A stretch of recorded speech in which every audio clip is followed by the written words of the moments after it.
जय हिंद दोस्तों, मैं आप लोगों का स्वागत करता हूं। आज हम बात करेंगे परसेंटेज की नेक्स्ट क्लास में।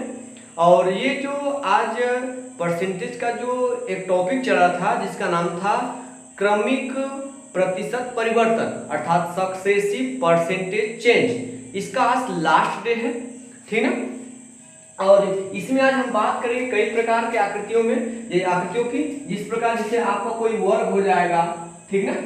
वर्ग, अगर वर्ग की भुजा में परिवर्तन किया जाता है तो उसके क्षेत्रफल में क्या परिवर्तन देखने को मिलेगा। या बात करेंगे कोई गोला है, अगर गोले के त्रिज्या में हम परिवर्तन कर रहे हैं तो उसके आयतन में या उसके पृष्ठीय क्षेत्रफल में क्या परिवर्तन देखने को मिलेगा। या किसी बेलन की बात करेंगे हम, ठीक है, या किसी बेलन की बात करेंगे तो किसी बेलन के, देखिए बेलन में क्या होता है, एक आर होता है, त्रिज्या होता है, एक हाइट, दो चीज होता है।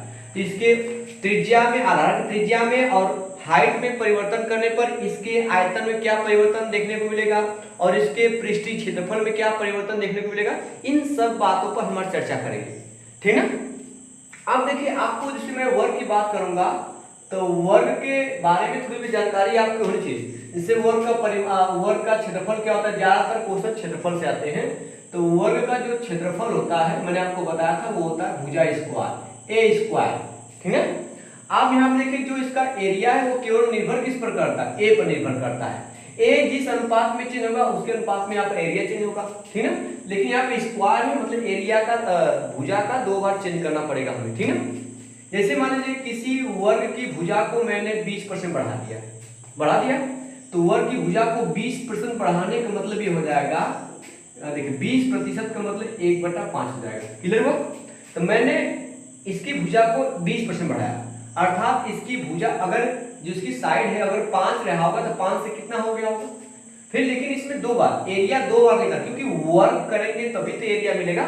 तो आपसे क्वेश्चन पूछेगा इसके क्षेत्रफल में क्या परिवर्तन होगा, तो क्षेत्रफल देखिए ए स्क्वायर, मतलब ए का वर्ग करेंगे, एक बार ए और लिखते हैं, 5 से भी 6 हो जाएगा, इसका गुणा करें तभी तो ए स्क्वायर निकलेगा।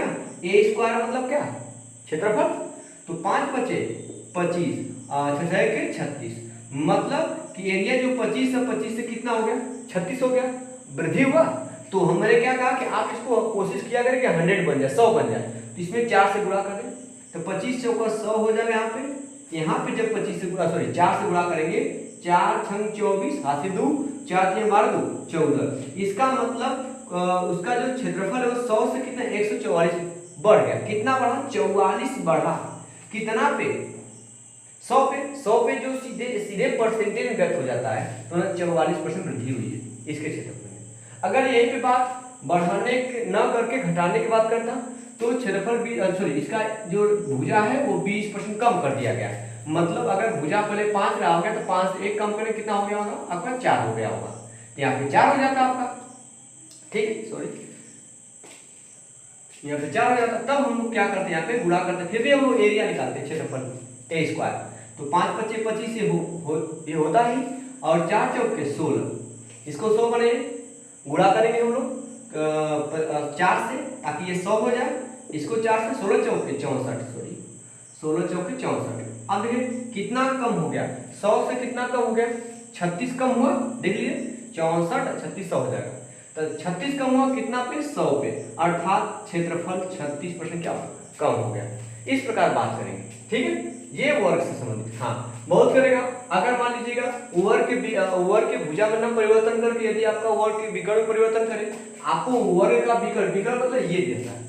तो वर्ग का जो विकर्ण होता है, मैंने डी दिखा था विकर्ण को, तो √2 इंटू क्या होता है, ए, √2 इंटू ए। यहाँ पे मैंने कहा था आपसे कांस्टेंट वैल्यू से में कोई मतलब नहीं रहता है, कांस्टेंट वैल्यू से कोई मतलब नहीं रहता है। इसको हटा देते, इसका मतलब जो आपका डायगोनल होगा, मतलब विकर्ण होगा, वो सीधे भुजा के अनुक्रमानुपाती होगा। जिस अनुपात में आपका विकर्ण चेंज होगा उसी अनुपात में क्या चेंज होगा, आपका भुजा चेंज होगा। तभी तो अगर मान लीजिए यही बात अगर विकर्ण के माध्यम से कहता, तभी ए उसी अनुपात में चेंज, तभी ए उसी अनुपात में चेंज होता, ठीक है।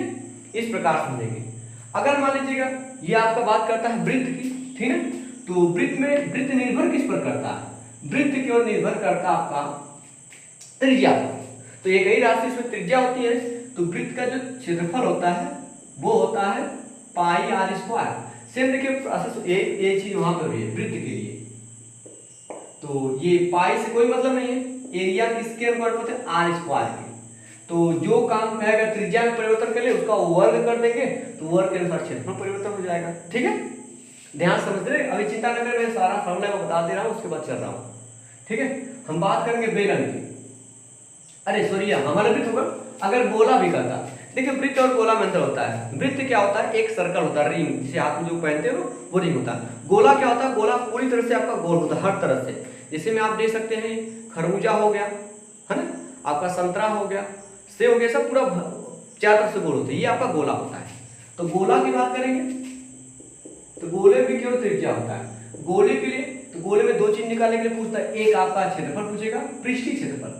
तो गोले का जो होता है 4 पाई आर स्क्वायर। तो देख लीजिए सारा ये, इससे कोई मतलब नहीं, आर स्क्वायर इसमें भी है, त्रिज्या में जो परिवर्तन करेंगे उसका वर्ग करके क्षेत्रफल परिवर्तन निकालेंगे। समझ आ रहा है।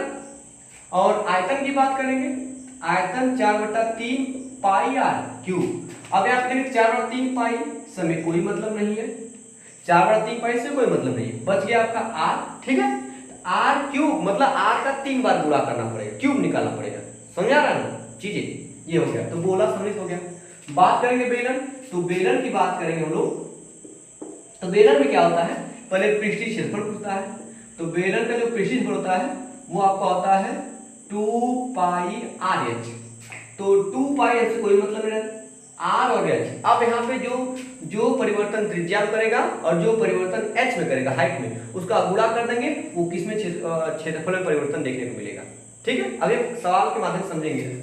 अगर आयतन की बात करेंगे तो गोले का बेलन का होता है आयतन होता है पाई आर स्क्वायर एच। अब इसमें क्या करना पड़ेगा, ये पाई कैंसिल, कोई मतलब नहीं, कांस्टेंट हटा दिए, आर का 2 बार गुणा करना पड़ेगा। कितना बार गुणा करना पड़ेगा, 2 बार, आर स्क्वायर फिर एच का गुणा करना पड़ेगा, तब जाके आपका आयतन निकलेगा।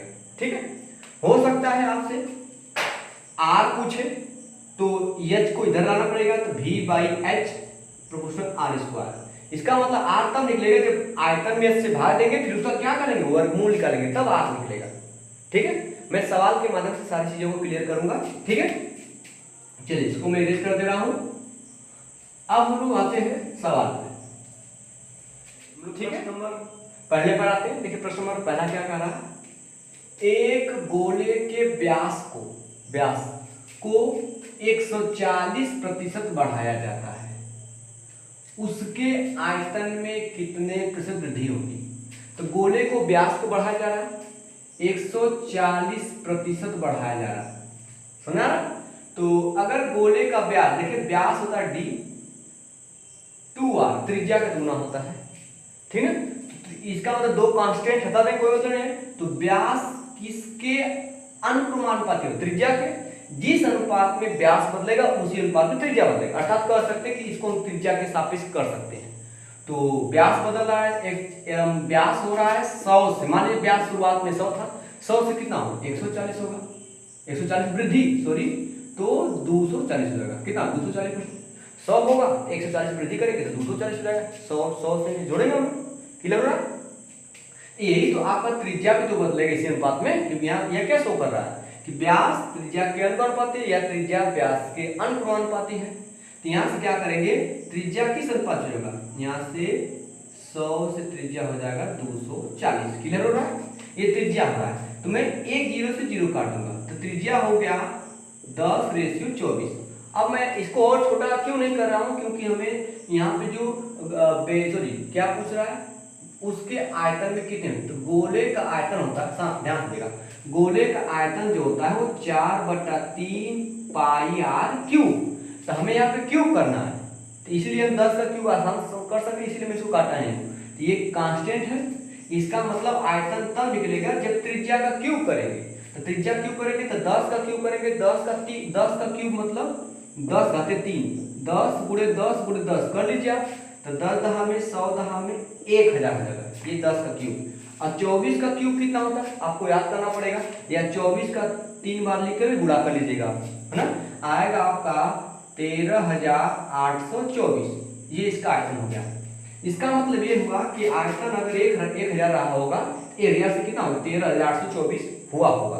ठीक है, तो मैं क्या करता हूँ, इसको 100 बनाने का प्रयास करता हूँ। 100 बनाने का मतलब मैं इसमें दोनों पक्षों में 10 से भाग करूंगा, तो 10 से भाग करूँ तो 1 0 कैंसिल हो जाएगा। क्लियर हो रहा है? समझा रहा आप लोगों को ना? हटा दो, 1 दशमलव यहाँ लगा देंगे। अब देख लीजिए 100 से कितना ज्यादा है, वो सीधे परसेंटेज हो जाएगा, इसीलिए मैं इसको 100 बनाने का प्रयास कर रहा हूँ। 100 इसमें माइनस कर दिए, जितना ज्यादा होगा उतना प्लस, उतना परसेंटेज ज्यादा होगा। तो 100 माइनस करेंगे, 100 माइनस करना है, 100 माइनस कर दीजिए यहाँ पे, यहाँ 0 करते 4 बचेगा आपका, यहाँ 2 हो जाएगा, ठीक है, यहाँ पे 8 हो जाएगा, यहाँ पे 2 है, मतलब सॉरी 1282.4% की वृद्धि हुई है। कौन सा आपका पहला ऑप्शन क्या है? सही है। सुना आप लोगों को? ये थोड़ा सा कैलकुलेशन बड़ा बड़ा आएगा तो हमको मैनेज करना सीखना होगा, ठीक है, कोई दिक्कत तो नहीं है। प्रश्न नंबर 2 पर हम लोग आते हैं। देखिए प्रश्न नंबर 2 क्या कहा है, यदि किसी वर्ग के क्षेत्रफल में 19% की कमी हुई तो वर्ग के विकर्ण में हुई कमी क्या कीजिए। तो वर्ग के विकर्ण में क्या कमी हुई? तो मैंने बताया था वर्ग का विकर्ण होता है, वर्ग अगर विकर्ण की बात करेंगे तो वर्ग का जो विकर्ण होता है वो क्या होता है, √2 × a कर सकते हैं। तो ये 2 तो हटा दें, कोई मतलब नहीं होगा, इसका मतलब विकर्ण सीधे अनुक्रमानुपाती होता है भुजा के, तो हमको विकर्ण डायरेक्ट नहीं निकाल सकते, हम पहले भुजा निकालेंगे।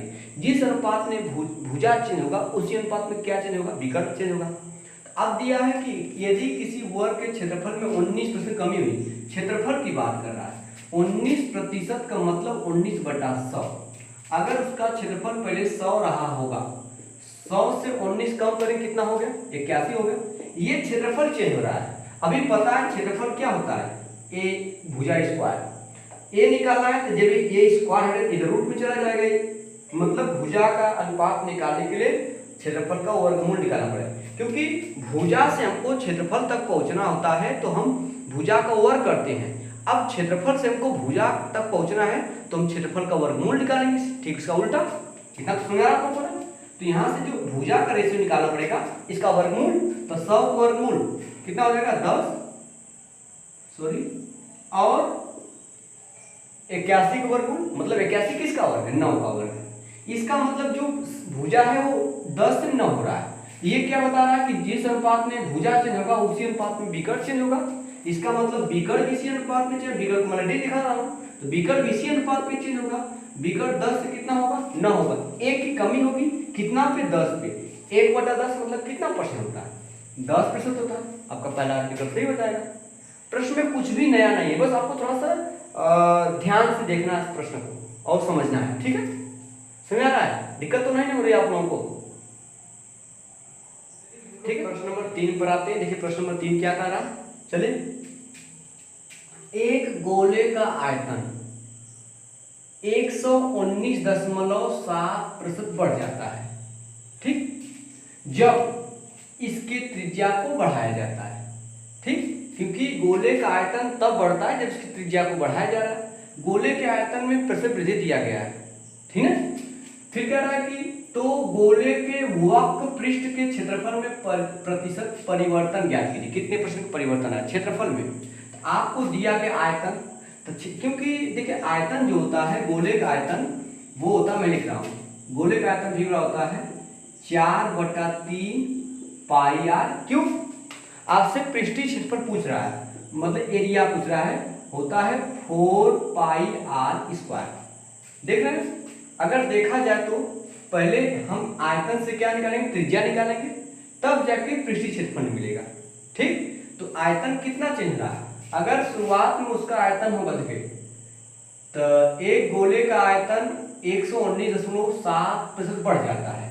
अगर मान लीजिए गोले का आयतन मान लीजिएगा आपका शुरुआत में 100 होगा, मान लीजिए अगर गोले का आयतन शुरुआत में 100 होगा, 100 से डायरेक्ट इतना जोड़ दीजिए, जिसे 5% बढ़ाया जाता है 105 लिखते हैं, 20% बढ़ाया जाता है 120 लिखते हैं, तो इतना परसेंट इसमें 100 जोड़ देंगे तो 219 हो जाएगा, 219.7 हो जाएगा, सही है, ये गोले का आयतन। लेकिन यहाँ पे देखिए पॉइंट है, पॉइंट हटा लीजिए, तो इधर भी 10 से इधर भी 10 से गुणा, इधर 10 से गुणा करेंगे तो आपका हो जाएगा 1000, इधर निकालना पड़ेगा तो 2197 दशमलव हट जाएगा। क्लियर हुआ?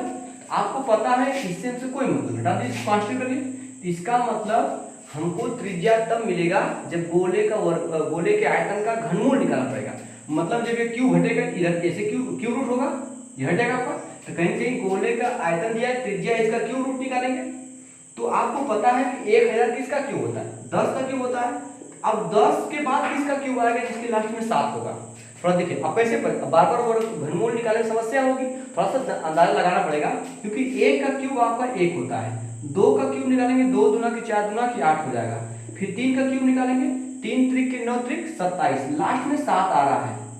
देखिए यहाँ पे लास्ट में 7 है, इसका मतलब 10 के बाद ऐसा कौन नंबर आएगा इसमें लास्ट में 3 होगा, तभी तो 7 आएगा, तभी ना 3, इसका मतलब यहाँ पे इसका मतलब कितना हो जाएगा 13 का। वैसे आप याद कीजिए 21 97 13 का घन होता है, ठीक है, तो यहाँ से लगाएंगे लगभग 3 होगा 13, ये इसका घनमूल निकल गया। ठीक है, अब बात करेंगे क्षेत्रफल। क्षेत्रफल कब निकलेगा, जब ये त्रिज्या का स्क्वायर करेंगे तो आप निकाले एरिया, इसका स्क्वायर कर दीजिए तभी तो क्षेत्रफल मिलेगा। एरिया 10 का वर्ग कितना होगा 100, इसका वर्ग निकालेंगे 169। 100 से देखिए कितना जाते हैं, 100 से कितना 69 जाते हैं, 69 जाते हैं कितना से 100 से, बटे 100 करिए, सीधा मतलब 100 बटा 100 तो मतलब परसेंटेज हो जाएगा, सीधा 69%। इसका सही जवाब क्या रहेगा आपका सेकेंड वाला।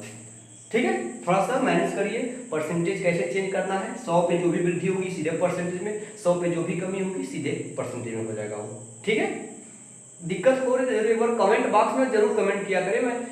मैं अपने ना पूरा प्रयास करता हूँ कि आपको समझ में आए, अगर कहीं कुछ कमी रह जाती है वो आपके माध्यम से मुझे पता चलेगा, ठीक है, क्योंकि मेरी कमी मुझे नहीं दिखेगी, वो आप लोग को दिखेगी। ठीक है, एक बार जरूर कमेंट करके बता दें नहीं ये चीज समस्या हो रही है सर। प्रश्न नंबर 4 पर हम आते हैं। देखिए प्रश्न नंबर 4 क्या कह रहा है, ध्यान समझिएगा। कह रहा है एक बेलन का आयतन 43% बढ़ जाता है। ठीक है, आयतन 43% बढ़ गया। आगे आते हैं, जब इसकी ऊंचाई को 15 सही 5/13% कम किया जाता है तो बेलन के वक्र पृष्ठ के क्षेत्रफल में प्रतिशत परिवर्तन क्या कीजिए। चलेगा, सबसे पहले देखिए आयतन दिया गया, तो आयतन जो होता है बेलन का आयतन होता है पाई आर स्क्वायर एच, ये बेलन का आयतन होता है।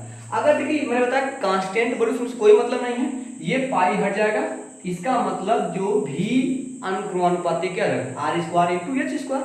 चलेगा, पहले आयतन बढ़ा तो आयतन मान लीजिए शुरुआत में आयतन 100 हुआ, क्यों 100 मानना पड़ा, क्योंकि यहाँ पे 43 दिया, 43 कटने वाला है नहीं किसी से, इसीलिए अगर शुरुआत में आयतन 43 होगा तो सॉरी 100 होगा तो 100 से 43 वृद्धि करेंगे 43% 143 होगा।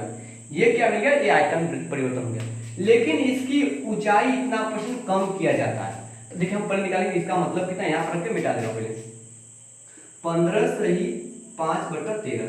देखिए 13 पंजे 65 को 5 हासिल 6, 13 कम 13 6 13 6 कितना आएगा 19, 195 प्लस आपका ये 5 200 हो जाएगा, तो मतलब 200/13। यहाँ प्रतिशत चिन्ह था, मतलब 1 बटा क्या है 100 है, 0 कर जाएगा बेटा 2/13 आएगा। इसका मतलब जो हाइट है, अगर शुरुआत में हाइट 13 रहा होगा तो 13 से 2 कम कर देंगे तो कितना आ जाएगा, इसका मतलब 11 हाइट हो जाएगा। क्लियर हो रहा, ये हाइट परिवर्तन हो गया। तो जब ये हाइट मिल गया और भी मिल गया, आयतन मिल गया, तो आप यहाँ से आर स्क्वायर मान, आर स्क्वायर कैसे निकलेगा, जब ये इसके बटे करेंगे तो भी में जब एच से भाग करेंगे तब जाके आर स्क्वायर निकलेगा।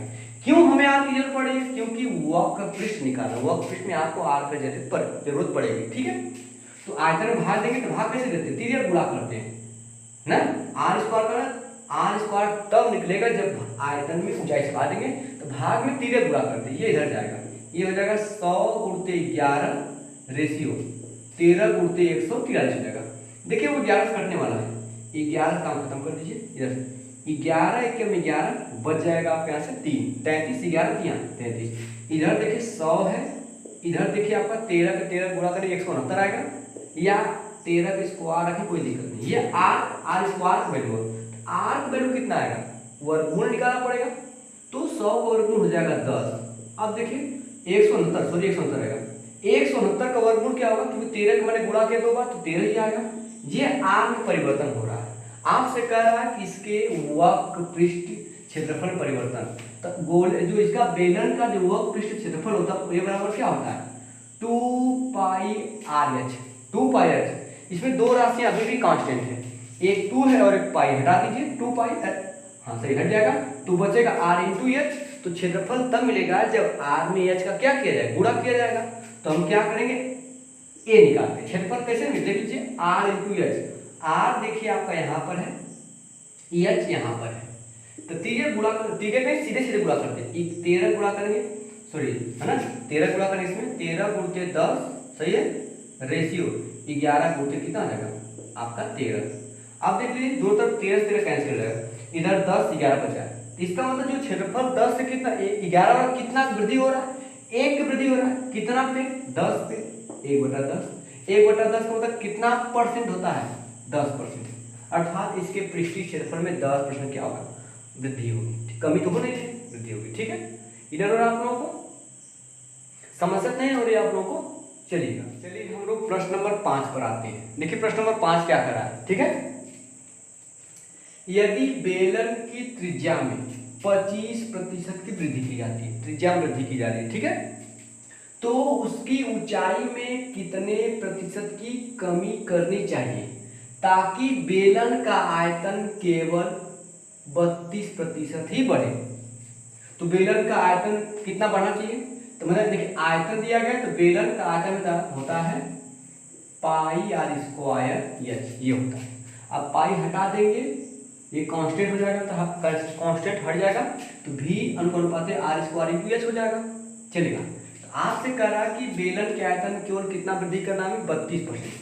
अगर देखा जाए तो 32% का मतलब होता कितना है, 32 नीचे है प्रतिशत मतलब 100, तो 4 से काटेंगे, 4 और 32, नीचे 4 से काटेंगे 100 को 25 हो जाएगा। ठीक है, तो आयतन बढ़े केवल कितना परसेंट, मतलब 25 शुरुआत में अगर आयतन होगा, आयतन शुरुआत में 25 होगा, तो 25 से कितना बढ़ना चाहिए, 8 बढ़ना चाहिए, 25 8 कितना हो जाएगा आपका 33 मतलब होना चाहिए, ये आयतन की बात कर रहा है। लेकिन त्रिज्या में कितने से वृद्धि की जा रही है, त्रिज्या में वृद्धि करना है 25%। 25% का मतलब 1 क्या है 4 है, 1 क्या है 4 है। इसका मतलब कि त्रिज्या ये भी है, त्रिज्या की बात करेंगे, त्रिज्या r है। अगर शुरुआत में त्रिज्या 4 होगी तो 4 से 1 बढ़ाएंगे, क्यों वृद्धि करना 5 करना, त्रिज्या 5 करना है, चलेगा। आपसे कह रहा है कि ऊंचाई में कितने % कमी करनी चाहिए, तो ऊंचाई का अनुपात मिलना चाहिए हमें। ऊंचाई का अनुपात कब मिलेगा, जब मैं v में आर स्क्वायर का करूंगा, भाग करूंगा। ठीक है भैया, हमें h निकालना है तो आर स्क्वायर नीचे आना चाहिए, तो v में जब आर स्क्वायर से भागेंगे तभी तो h का अनुपात निकलेगा। आर स्क्वायर पर निकाल लीजिए, आर स्क्वायर आएगा कितना, आर स्क्वायर आएगा कितना, दोनों कवर करेंगे, 4 चौका कितना हो जाएगा 16, 5 पति कितना हो जाएगा 25। अब देखिए हमें भाग देना है, तो ये बीच वाले इसको हटाइए, इसको इसका काम भी नहीं, क्योंकि स्क्वायर का मतलब है, तो v स्क्वायर बटे आर स्क्वायर, सॉरी v बटे आर स्क्वायर, तो v बटे आर स्क्वायर आएगा तभी तो h आएगा। h का अनुपात हमें कैसे करेंगे, v में जब आर स्क्वायर भाग देंगे तो भाग में 3 गुणा करते, ये आएगा इधर, ये आएगा इधर गुणा होगा, तो 25 का 25 गुणा करेंगे 625, आपको पता होगा 25 का 25 में गुणा करेंगे 625, 16 गुणा करेंगे, 16 3 48 हासिल 4, 16 3 48, 48 से कितना 52। अब देखिए ये किसका रेशो निकल गया, आपका हाइट का रेशो निकल गया। तो 625 से कितना कम करना पड़ेगा हमें, तो 625 है कितना करना, 528 करना है, कितना कम करना है, देखिए 15 में से 8 जाएगा 7, 11 में 2 जाएगा 9 में खत्म, मतलब 97 हमें कम करना पड़ेगा। 97 कम करना पड़ेगा कितना से, 625 से, ये आपका आ गया, ठीक है, मतलब अनुपात आ गया। अब इसको प्रतिशत बनना है, तो प्रतिशत बनाने के लिए 100 से गुणा करेंगे आप, तो 100 से गुणा कर देंगे, हो जाएगा प्रतिशत चेंज। देखिए 25 काटे 25 चौका 100, क्लियर है, 25 इसको काटेंगे 625, सॉरी 25 आएगा, कितना आएगा 25 आएगा। आप सोचिए 4 के ऊपर गुणा करना है, नीचे 25 आ गया, अगर हर में 100 हो जाए, हर में क्या आ जाए 100, अगर हर में 100 आए तो आसानी से प्रतिशत हो जाएगा। पहले 4 के ऊपर गुणा किए, 4 7 28, क्लियर है, और 4 गुणा करेंगे, 4 9 36 और 36 2 कितना 38, ये हो गया। अब बटा का 25, लेकिन अब इसको 100 करना है, 4 से गुणा कर दें ताकि आसान हो जाए, नहीं तो 25 से भाग दीजिए, क्या दिक्कत है, कोई बात आ है। तो हम क्या करेंगे, इसमें 4 से गुणा, हमें 4 से गुणा करना आसान लग रहा है, 4 गुणा करेंगे, 4 और 32 को 2 हासिल रहेगा 3, और 4 और 32 3 35 हासिल 3, 4 3 12 12 3 15, अब बटा 25 चौका 100, हो जाएगा 100, और 100 जब आ गया तो सीधे ना तब कितना अंक पे दशमलव लग जाएगा, 2 अंक पे दशमलव लग जाएगा, मतलब 15.52% क्या कमी करनी पड़ेगी। कौन सा ऑप्शन है आपका? ऑप्शन नंबर 3 सही है। किधर हुआ? सही समझ आ रहा है नहीं आपको? थोड़ा सा लेवल ज्यादा है मैं समझ रहा हूँ, लेकिन प्रयास से समझने का, समझ में आएगा आप लोगों को, ठीक है। क्योंकि एग्जामिनर अब आसान प्रश्न नहीं देकर जुड़ाएगा, आपको थोड़ा सा हार्ड प्रश्न देगा, ताकि एक आध दो प्रश्न डालेगा जिसमें आपका समय व्यतीत ज्यादा हो, तो बच्चे इसी को करते हैं, स्कोर उनका ज्यादा जाता है, ठीक है। नॉर्मल प्रश्न सभी बच्चे जो मैथ लिए हैं या मैथ मतलब मैथ पढ़ रहे हैं तो वो कर लेंगे, थोड़ा सा जो लेवल हाई होता है वो कुछ गिने चुने बच्चे ही कर पाते हैं उन प्रश्न को, ठीक है। हम लोग प्रश्न नंबर 6 की तरफ आते हैं, ठीक है। आज का ये लास्ट क्वेश्चन है और कल से हम लोग नए कॉन्सेप्ट की तरफ चलेंगे, ठीक है। चलिए, यदि किसी शंकु की ऊंचाई, अब शंकु आ गया, थोड़ा सा बात करना शंकु की बात करेंगे, तो शंकु का इसमें आयतन बात करना है। चलिए, शंकु का जो आयतन होता है 1/3 पाई आर स्क्वायर एच, ये शंकु का आयतन होता है। शंकु का आयतन भी क्या होता है 1/3 पाई आर स्क्वायर एच, ठीक है। आप इसको नोट भी करते जाइए कहीं कहीं, ठीक है। चलिएगा, शंकु की ऊंचाई में इतना % घट गई तथा त्रिज्या घटकर 15 सेमी हो गई। त्रिज्या घटने के बाद कितना 15 सेमी हो गई। यदि आयतन 40% घट गया, आयतन कितना % घट रहा है? 40% घट रहा है। 40% का मतलब होता है 20 से काट दीजिए तो 20 दूना 40, 20 पंजे 100। इसका मतलब आयतन अगर पहले 5 रहा होगा तो 5 से 2 कम करें, घट रहा है तो कितना बचेगा आपको? 5 से मतलब त्रिज्या कितना होगा, सॉरी आयतन 5 से कितना 3 हो गया, ठीक है। ये आयतन हो गया। इसके पहले आपसे ऊंचाई कर रहा था, मैं इसको बार बार ऊपर क्यों रख रहा था? ताकि हमें आयतन में भाग देना पड़ता है, आयतन ऊपर पहले होता है, ठीक है। जो शंकु की ऊंचाई है मतलब हाइट की बात कर रहा है, वो 6.25% घट गई। अच्छा, मैंने आपको याद करवाया था कि 6.25% का मतलब कितना होता है? इसका फ्रैक्शन वैल्यू होता है 1/16। कितना? 1/16। मतलब कि त्रिज्या जो हो रही है, ऊंचाई सॉरी हाइट जो हो रही है वो 16 से कितना हो रही है? 16 से कम करके कितना 15 हो रही है। ये हाइट की बात हो रही है। आपसे क्या कर रहा है, ध्यान समझेगा, हो जाती है यदि आयतन 40% घट गया तो नए शंकु की त्रिज्या, पुराने शंकु की त्रिज्या कितना है? आपको त्रिज्या निकालना है। तो त्रिज्या कैसे निकलेगा? इसका ये कांस्टेंट वैल्यू हटा दीजिए आप। त्रिज्या कैसे निकलेगा? जब हम क्या करेंगे, यच से क्या करेंगे, भी में भाग करेंगे। क्या करेंगे भाग? कि जब भी में यच से भाग करेंगे तो आर स्क्वायर आएगा। क्या आएगा? R square. आप जानते हैं भाग करते समय ये ध्यान दिया, तिर्यक गुणा करते हैं, ये जाएगा इधर तो 5 गुणते हो जाएगा 15 रेशियो, ये जाएगा उधर 16 गुणते 3, कुछ कटने तो काट दीजिए।